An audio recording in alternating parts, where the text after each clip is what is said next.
भाई मेरे पास एक सिलसिला है जो कि इस दौरानिये में वजूद रखता है और ये सिलसिला इस फंक्शन को कह लीजिए या इस फ्रैक्शन के बराबर है। अगर हमें ये बात मालूम है तो इसका फंक्शन क्या बनता है ये हमें मालूम करना है। तो इस सिलसिले पे अगर आप नज़र दौड़ाएं, सबसे पहले देखते ही आपको पता लग जाता है कि भाई ये असल में हिंदसी सिलसिला है, जियोमेट्रिक सीरीज़ है, जहाँ पे पहली टर्म पहली इस्तिलाह है -2, जबकि r यहाँ पे है 2x, तो -2 ज़रब 2x बना -4x, -4x ज़रब 2x बना -8x², वगैरह वगैरह वगैरह, जिसकी बिना पर ये जो हासिल जमा है जियोमेट्रिक सीरीज़ का लामहदूदियत तक, जो कि होता है a/1 - r, तो a आपको बताया था कि -2 है,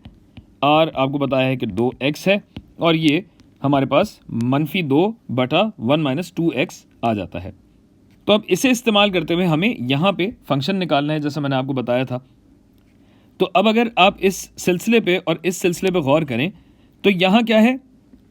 ये -2 है, ये -2x है, ये -4x है, ये -2x² है, ये -8x² है, ये 8/3x³ है। गोया मालूम ये पड़ रहा है कि अगर मैं इसे g(x) कहूँ तो ये वाला फंक्शन g(x) का डेरिवेटिव है, पहला मुश्तक है। यानी अगर मुझे यहाँ से यहाँ तक पहुँचना है तो मुझे एंटी डेरिवेटिव लेना पड़ेगा, इंटीग्रेट करना पड़ेगा। और यहाँ पे हुदूद मेरे पास नहीं है, तो मैं एक गैर मखसूस इंटीग्रल से, इंडेफिनिट इंटीग्रल से शुरू करता हूँ और देखता हूँ मैं कहाँ तक पहुँचता हूँ। तो भैया बात यह है कि अगर ये मेरे पास फंक्शन बन रहा है और इसे इंटीग्रेट करना है तो मैं क्या कर सकता हूँ, मैं u सब्स्टिट्यूशन कर सकता हूँ। u अगर मैं कहता हूँ, या म्यू मैं कहता हूँ 1 - 2x को, अच्छा बाय द वे यहाँ पे dx दोनों तरफ लगेगा ही, ये तो आपको मालूम है। 1 - 2x को अगर मैं म्यू कहता हूँ तो du क्या बन जाएगा मेरा, -2 dx, और ये भी आप जानते हैं du/dx होता है, dx को वहाँ पे ले जाएं तो ये इस तरह बन जाती कहानी, जिसका मतलब ये है कि ये मेरा इंटीग्रल हो जाएगा, ऊपर आएगा du/u, और इसका इंटीग्रल बराबर होगा g(x) के, जिसे मैं इंटीग्रेट करूं तो ये बनता है ln u + c, और अब मैं इस u को यहाँ पे डालूं तो ये हो जाएगा g(x) बराबर ln 1 - 2x का मॉड्यूलस प्लस c। और अगर मुझे c निकालना है तो मैं क्या कर सकता हूँ, मैं डाल देता हूँ यहाँ पे x = 0,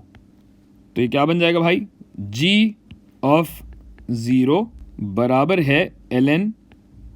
1 - 2 ज़रब 0 प्लस c। तो 1 - 0 क्या होता है, 1 होता है भाई, और ln 1 क्या होता है, 0 होता है, लिहाजा ये हो गया आपका